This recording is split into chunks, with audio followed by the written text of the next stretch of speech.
Hi everyone, it's Lynn Dion from Pink Whisper Designs. Today we're going to be using some brand new Christmas 2023 products from the Tim Holtz collection.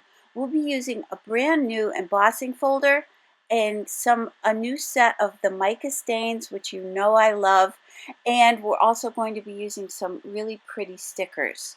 And I'll also mention that I have done a couple different videos with the brand new products from Tim Holtz Christmas 2023.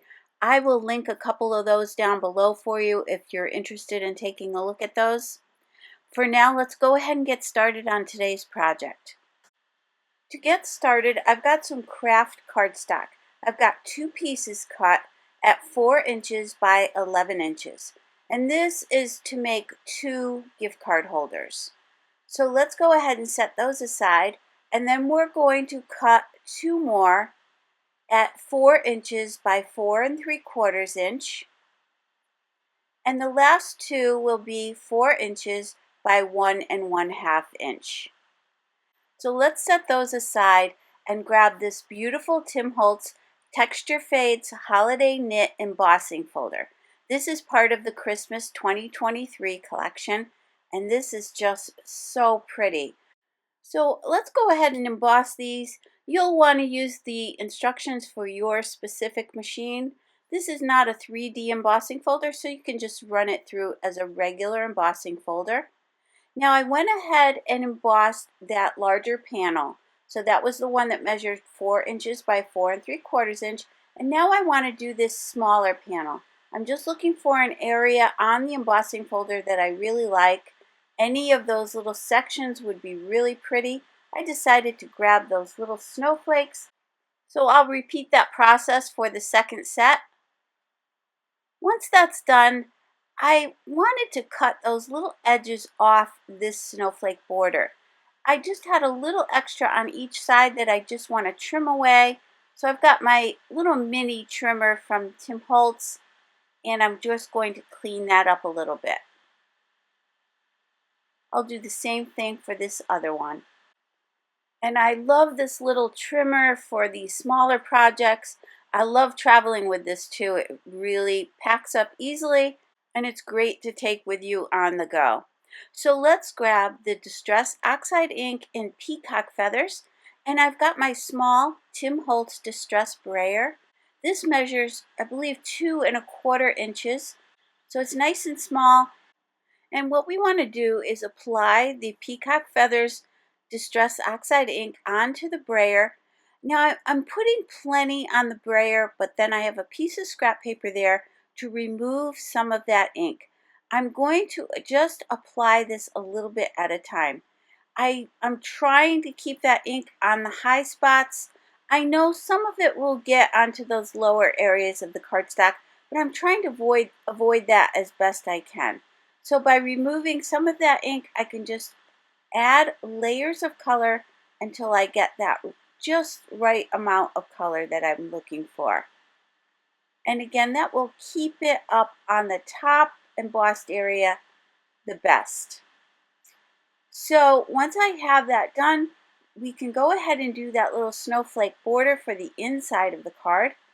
I'll go ahead and ink up that brayer, remove some of that ink, and then roll that across the cardstock. And I do like to go in one direction when I'm brayering. I find that I can avoid getting those lines. In this case, it probably doesn't matter that much, but I like to roll in one direction, either from right to left or left to right, and then just lift the brayer and go back and do that again. That, for me, works the best, and I get the best results. And now we'll set those aside to dry, and I just want to show you how easily you can clean off your brayer. This is a water-based ink, so I just sprayed it with a little bit of water from my Distress sprayer, cleaned it off, and it has those little feet there. So when you put your brayer away, you do want to set it on the feet, because if you lay it on the roller itself, over time it could get a flat spot on it. So it's best to just use those little feet to set it in place. Let's add some more color to these panels and some more interest by using some mica stains. These 3 colors come in set number 6, I'll list and link all of these products down below for you, but this set includes Sugary Gumdrop, Wonderland, and Frosty Mint. Now you do want to make sure you shake the mica stains really well. Want to make sure you get all of that mica off the bottom and mix it in. So shake them well, and when you're done using your sprayers, you want to make sure you clean off that nozzle. You don't want them to get stuck with any of that mica in the nozzle, so it's best just to clean everything before you put it away. So I'm going to lightly spritz all 3 of these panels with this spray. And I'm pretty far away from it. I'm maybe about 12 inches away from it as I'm spraying it. And I just kind of want to get some droplets on there. Now, I do like to sometimes, I'll take a sponge dauber, and in this case, I thought it would be really pretty to just kind of spread these colors out a little bit. I didn't want necessarily all the droplets. I wanted to spread out to get some larger areas of that ink. You could certainly just spray some ink directly onto your glass media mat and pick it up from there. And you can see that I'm doing some of that. Some of that overspray, I'm grabbing some of that ink right off the glass media mat and dabbing it onto these panels. And then I'll heat set that quickly. And I also wanted to add some of the Doc P.H. Martin's bleed proof white ink. This is a beautiful white ink. I'm going to put a little on my glass media mat, add a little bit of water, and then we'll go ahead and spatter these panels. So with this spattering and the mica stains, we're going to get a really pretty look to our backgrounds.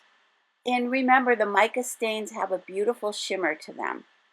So once those were dry, I'm going to grab the ground Espresso Distress Oxide ink, and I'm going to use a smaller blending brush, and I'll go ahead and go all the way around the edges.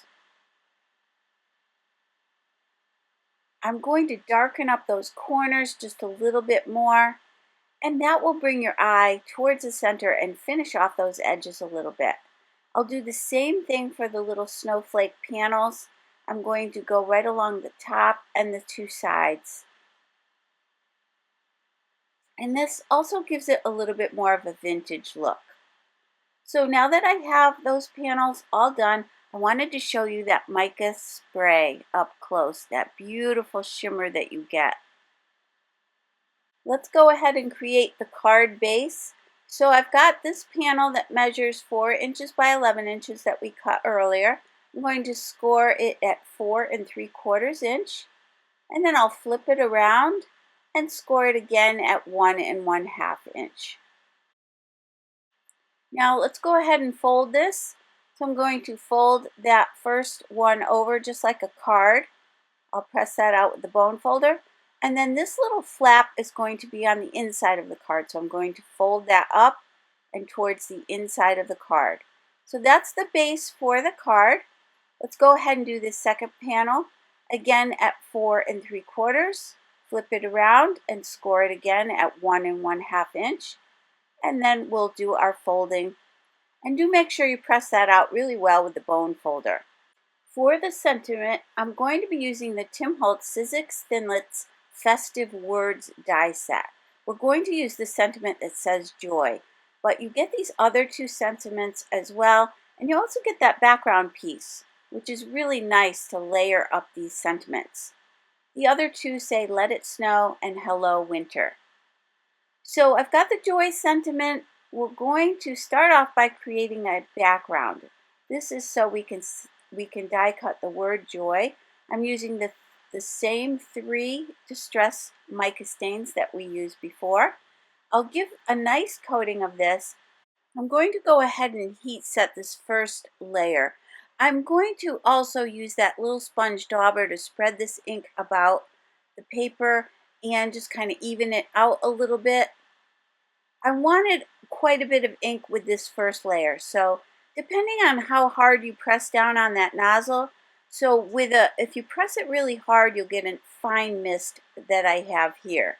Now you'll see with the other 2 colors, I'm just going to press about halfway on that nozzle and just get it to give me kind of a spattering look. So I'm going to do that for these second 2 colors. And then I'll go ahead and heat set that again. And again, you can see that beautiful pearlized effect that you get. I just love that. So pretty. I absolutely love these mica stains. You probably know that by now. I use them a lot. They just add so much interest to a card and just bring everything to life. So let's go ahead and die cut that Joy Sentiment. I'll use my Tim Holtz pick tool to pop that out of the die. And then we can die cut a second one of these. Now you could certainly change your sentiments up, but I'm going to make these two exactly the same because it's really easy and quick and I can keep things moving. And then let's cut that background using some Strathmore Bristol Smooth 100-pound white cardstock. I'll die cut two of these as well. And now we can go ahead and add a little ink to that white cardstock. I'm going back to that Brown Espresso Distress Oxide ink and that blending brush, and we'll just add a little bit of ink around the edges just to distress these a little bit. Let's layer up the sentiment using some Nuvo Deluxe adhesive. I'm just going to place a little bit around the back and glue these two together. And look how pretty this is.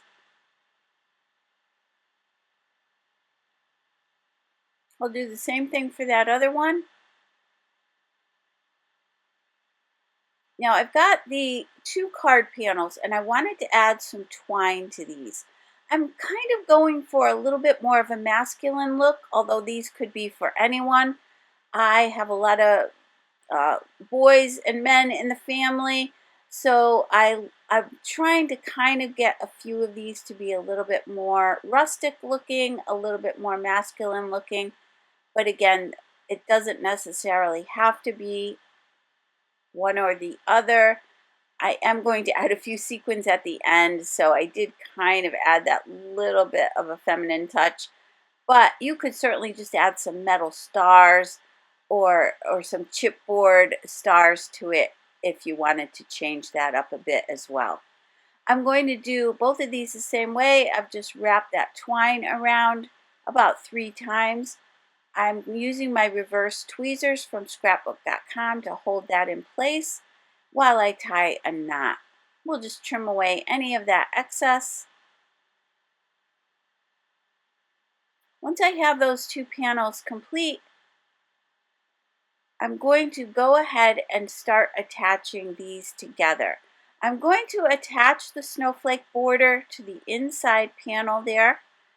That'll be where our little gift card is going to go. So we're going to create a little pocket for the inside. I'm going to line this up right along the bottom edge there. I'm just using the table to make sure it's nice and straight.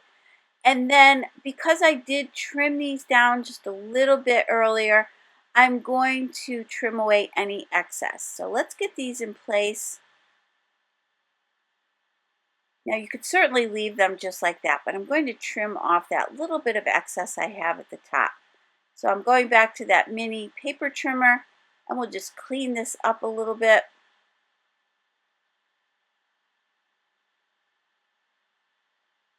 I've got some double-sided adhesive tape. This is the 1/8 inch double-sided tape from scrapbook.com. I'm going to place a little bit on either side of that flap. And then again, this will create the little pocket that we need for our gift card. Let's go ahead and remove the backing. And then we can adhere those in place. Now you could certainly stamp a sentiment on the inside of your gift card holder as well. I'm going to leave mine blank because I'm going to put a little note back there, a little handwritten note. Now here I'm going to flip over that panel and we're going to add some double-sided foam adhesive. I am going to cut these strips in half just so that I can save on my foam mounting tape just a little bit. I'm a little bit frugal when it comes to my tape. So I'm just going to cut these in half and this will pop it up just enough to accommodate that twine that we have. So I'm going to just cut right up to that twine and then go to the other side of it. That'll create a little channel for that twine to sit in. I'll cut this in half again for the two sides, and then we'll place a little bit on the inside of this panel as well. Just want to make sure it pops up nicely on your card. I'll do the same thing for that other panel. I'm using my Cricut weeding tool to remove the backing on that tape. And then I'll line this up, again using the table to line this up nice and straight. And we'll attach these panels to the front of our gift card holders.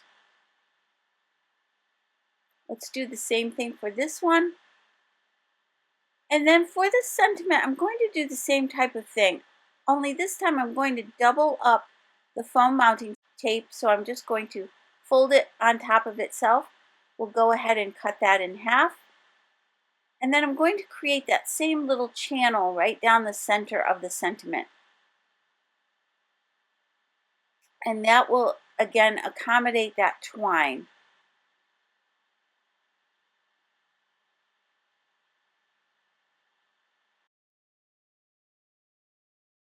So I did that for the second one as well. Now let's go ahead and attach these to the card. I will just be centering it on the front of the card. Let's remove that backing. Just make sure this is nice and straight. And pop that right into place. And again, that little channel is going to accommodate the thickness of that twine.